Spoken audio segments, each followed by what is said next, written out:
여러분 안녕. 오늘 궁금한 아이가 궁금한 제품은 또봇V 시즌2의 네 번째 로봇인 클래식이에요. 이 로봇 같은 경우는 중세시대 기사에 대해서 모티브를 하고 있고, 자동차 같은 경우도 옛날 구형 자동차 모델 클래식 모델을 기반으로 하고 있어요. 그래서 전체적인 이 검은색 그리고 이제 금색인 부분이 들어가 있고, 보면은 옆에 이렇게 중세시대 기사가 사용하는 창이 있습니다. 이거 같은 경우는 이쪽에도 장착이 되고 반대쪽인 이쪽에도 장착이 돼요. 일단은 이제 창 같은 경우는 먼저 무기를 떼어놓고요. 여태까지 나왔던 세대 네오카이저, 캡틴잭, 실버워크와 달리 이렇게 무기를 사용할 수 있고, 이 위에 있는 본넷을 들어서 나중에 이거를 이렇게 들어 올려서 이렇게 방패로도 사용할 수 있습니다. 이 로봇 같은 경우는 이제 이거와 같이 나온 게 이제 라이트닝 이 로봇인데, 이 로봇들 같은 경우는 로봇 모드일 때는 이제 난쟁이 같은 모양을 하고 있다가 익스텐션 모드를 하게 되면 키가 커지고 조금 멋있어지는 경향이 있는 뭐예요. 그리고 라이트닝 같은 경우는 이제 최신식의 이제 자동차, 전기 자동차를 베이스로 하고 있고, 이거 같은 경우는 이제 좀 구형 모델을 베이스로 하고 있는데, 일단 로봇 모드로 변신을 한번 해볼게요. 그러면 이제 또키를 빼줄게요. 이 또키 부분 뒤에 있는 이 중세시대 성을 빼주고요. 나중에도 한 번 더 말씀을 드릴 건데, 이 또키 있는 부분, 이쪽 부분이 성이고, 이렇게 들어올려서 이제 보면은 클래식의 얼굴 부분이 숨어 있습니다. 조금 아쉬운 부분 같은 경우는 이 부분이 이렇게 돌려서 앞으로 나오게 돼서 나중에 이렇게 장착이 되는 부분인데, 이 부분이 생각보다 이렇게 잘 빠진다는 말이죠. 이제 볼 형식으로 되어 있어서 체결이 되어 있는데, 이 부분이 조금 잘 빠지는데 조금 아쉬운 부분이에요. 사실 여태까지 나왔던 3개의 로봇, 그리고 나중에 이제 말씀을 드릴 이 라이트닝까지 포함해서 변신이 가장 어려워요. 그래서 조금 잘 봐주시면 좋겠어요. 다음으로는 여기 위에 있는 이 본네트 부분, 방패가 될 부분을 이렇게 빼줍니다. 다음으로 있는 여기 팔 부분, 그리고 여기가 어깨가 될 부분인데요. 어깨가 될 부분을 이렇게 접어서 이렇게 올려주시고요. 다음에 이제 팔 부분이 이렇게 한번 옆으로 이렇게 벌려주세요. 이게 여기도 연결 부분이 있고 이쪽 안에도 이 연결 부분이 있어서 잘 빼주셔야 돼요. 이렇게 빼주시고요. 다음으로는 로봇 모드 같은 경우는 아까도 말씀을 드렸다시피 난쟁이 형태인 로봇에서 이제 익스텐션 모드 하면 좀 커지는 느낌이기 때문에 이쪽 다리 부분이 발휘됩니다. 근데 이제 다리를 펼쳐주는 건 아니고요. 실제 여기 있는 이 상부 부분을 접어서 올려주시고, 여기 탑승부의 윗부분을 90도로 올려주신 다음에 이쪽 다리를 벌려서 이 양쪽 밑에 있는 이 부분을 제껴서 내려주세요.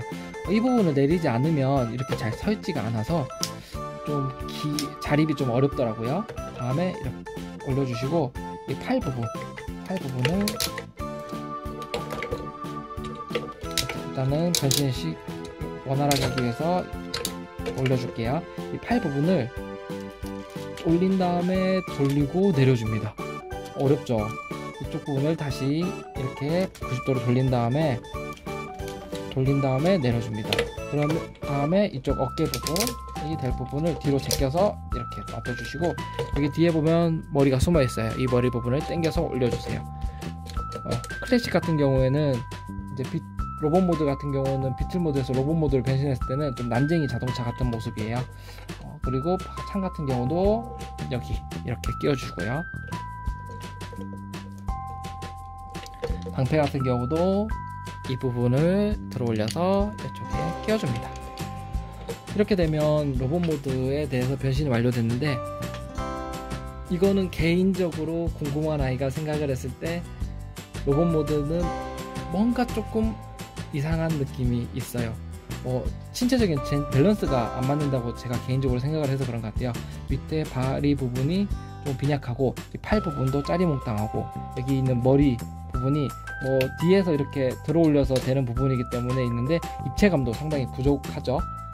그리고 뒷모습을 봤을 때 옆모습은 이제 앞에 이제 다리 부분이 이렇게 되어 있기 때문에 좀 더 꽉 찬 모습입니다. 뒤에 같은 경우도 보면은 좀 휑하죠, 기존에 있는 다른 로봇들에 비해서. 그러면 다음으로 구동 부분 같은 경우는 사실 이 로봇 모드일 때는 구동적인 부분이 크게 없어요. 뭐 이런 부분 뭐 크게 움직일 수 있는 부분이 사실 아니기 때문에, 그러면 이제 비틀 모드에서 로봇 모드를 변신을 했고 익스텐션 모드를 변신을 한번 해볼게요. 익스텐션 모드는 이 로봇 모드보다 상당히 멋있습니다. 이제 다리 부분을 이렇게 다시 내려주고요. 이쪽 부분을 내려줍니다. 다음에 이거를 이렇게 붙잡고 180도 돌려주세요. 여기 있는 다리가 숨어 있는데요. 이 다리 부분을 펼쳐서 내려주시고 내려줍니다. 변신을 좀 쉽게 하기 위해서 방패 부분과 이 창 부분은 제거를 하고 할게요. 다음에 이제 팔 부분이 이런 식으로 되어 있는데 팔 부분을 내려줍니다. 그리고 안에 손이 숨어 있어요. 이 손을 꺼내주세요. 이쪽도 똑같이 팔을 이렇게 돌려서 내려주시고 손이 숨어 있는데 내려주세요. 다음에 이제 얼굴을 넣어주시고 이 토끼에서 머리 부분을 들은다. 봐요. 이렇게 한번 빠지니까 잘 빼야 돼요. 원래대로라고 하면은 이렇게 돼 있으면 이렇게 들어 올린 다음에 머리를 이렇게 돌려줍니다. 그 다음에 뒤에 보면은 여기 홈이 파져 있는데 이 홈에 맞춰서 끼워줍니다. 그 다음에 머리를 이렇게 끼워주시고 이거를 내려서 해주시면 아까에 비해서 키가 한 2배는 커진 것 같고, 그리고 전체적인 밸런스가 맞아진 느낌이에요. 로봇 구동성 같은 경우도 전면으로 90도, 후면 같은 경우는 이게 중세시대 조금 갑옷 같은 느낌을 전체적으로 주고 있어서 후면으로는 많이는 움직여지진 않아요. 그리고 제가 아까 로봇 모드에서 말씀을 드렸던 뒷부분이 조금 빈약하다고 생각했던 부분이 실제 이 토끼가 장착됨으로써 좀 채워짐으로써 뒤에도 조금 튼튼한 느낌을 주고 있고, 어깨 부분이 사실은 여기가 아무것도 없어서 약해 보일 수도 있는데 이 앞바퀴 부분이 내려와서 어깨를 만들어 줌으로써 어깨도 조금 강인한 느낌을 주고 있어요. 전체적으로 봤을 때 중세시대 기사 같은 딱 느낌을 주고 있고, 안정성도 있어 보이고, 그리고 팔 부분도 상당히 튼튼해 보입니다. 다음에 이제 무기를 달아줄 건데요. 이제 창 같은 경우는 여기 옆에도 끼울 수가 있고, 여기 보면은 밑에 여기 홈이 파져 있기 때문에 이렇게도 끼울 수가 있습니다. 다음에 방패 같은 경우는 이제 동일하게 옆에다 끼워주고요. 실제로는 이제 구성품에 여기 뒤에 있는 빨간색 망토 부분이 있는데 그 부분은 찢어져 가지고 몇 번 안 갖고 노니까 찢어지더라고요. 그래서 빼먹고 이제 이것만 보여드릴게요. 근데 실제 창을 팔 이렇게 밑부분에 끼웠을 때는 조금 파지가 이렇게 잡는 부분이 이상한 느낌이에요. 혹시 여러분도 그렇게, 친구들도 그렇게 생각하시나요? 보통 창을 잡으면 이렇게 잡거나 아니면 뭐 이렇게 잡을 것 같은데 이렇게 밑부분으로 해서 잡고 있으니까 좀 어색한 느낌이 든다는 말이죠. 그래서 저는 이제 가지고 놀 때는 보통 이쪽에 해서 이렇게 옆에 끼워 놓습니다.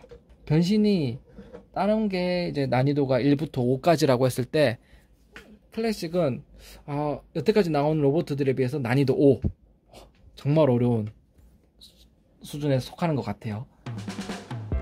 그러면 이제 다음으로는 이제 익스텐션 모드에서 로봇 모드를 변신을 하고 그다음 피클 모드를 변신하는 거를 보여드릴게요. 다시 창이랑 방패를 제거를 하고요. 이렇게 해서 옆에 놔둘게요. 그 다음에 이제 토끼를 제거를 합니다. 토끼는 이렇게 잡고 당겨서 머리도 이렇게 딱 당겨 주시고요. 그러니까 눕혀 놓을게요. 토끼 다시 이 머리 부분을 180도 돌려서 이쪽 부분을 90도 접어서 올려주시고요. 그래서 다리 부분을 먼저 할게요. 이 다리 부분을 이쪽을 잡고 이쪽이 경첩이 있기 때문에 앞으로 당긴 다음에 뒤로 접어서 올려주세요. 이것도 잡고 당긴 다음에 뒤로 올려주시고, 이걸 다리 부분을 잡고 180도 돌려줍니다. 그 다음에 이쪽 부분이 로봇 모드에서 다리가 되기 때문에 90도를 올려주세요.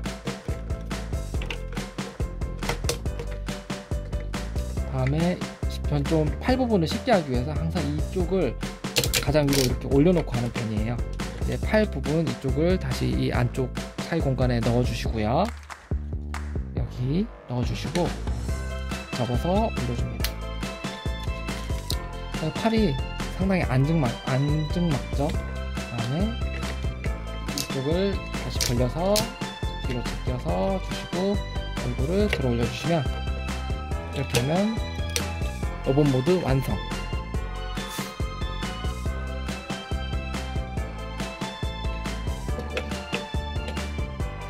이거 아까 제가 말씀드렸던 부분이에요. 이 부분이 조금 길이 잘 서지지는 않는 느낌이에요. 이렇게 가지고 놀다 보면, 왜냐면 이쪽 한 부분으로만 이제 지지가 되고 있기 때문에 이쪽 그리고 이쪽 부분은 좀 이렇게 너무 기우뚱 하는 부분이 있어요. 이제 다음으로는 로봇 모드에서 비틀 모드로 변신하는 걸 보여드릴게요. 이게 어려워서 저도 실수가 할 수 있어서 좀 친구들 양해를 부탁드릴게요. 이거를 이제 머리를 일단 접어주시고요.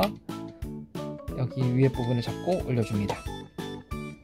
다음에 이 부분을 90도 이렇게 내려주시고 다리 양쪽 붙잡고, 이게 차의 뒷부분이 될 건데 이렇게 접어서 올린 다음에 차의 윗부분을 내려서 이렇게 끼워주세요.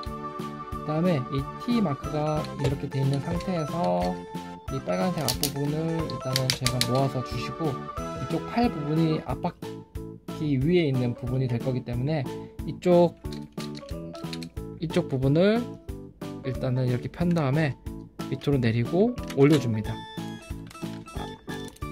이쪽 양쪽 두 부분이 끼워져야 튼튼하게 자동차가 만들어져요. 그리고 다시 한번 보여드릴게요. 이쪽 부분을 먼저 이렇게 들어 올리고, 그 다음에 내리고 돌린 다음에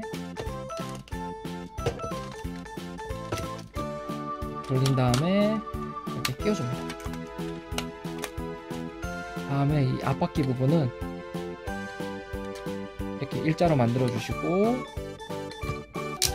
제껴서 올린 다음에 앞으로 이렇게 밀어주는 느낌으로 끼워주세요. 다음에 이제 방패 부분을 차에 있는 본넷 부분에 올려주는데, 이게 크게 끼워지는 부분이 없는데 생각보다 튼튼하게 끼워지더라고요. 그리고 뒤에 있는 이 토끼 부분은 여기 차 뒤에, 이게 있으면 뭔가 좀 과한 느낌이고 없으면 차 뒷부분이 뭔가 좀 허전한 느낌이에요. 마지막으로 클래식의 무기인 창을 끼워주면 끝납니다. 여러분 어떠셨어요? 클래식, 오늘은 또봇V 시즌2의 4번째 로봇인 클래식에 대해서 알아봤는데, 다음번에는 라이트닝에 대해서 한번 살펴볼게요. 그럼 여러분 안녕.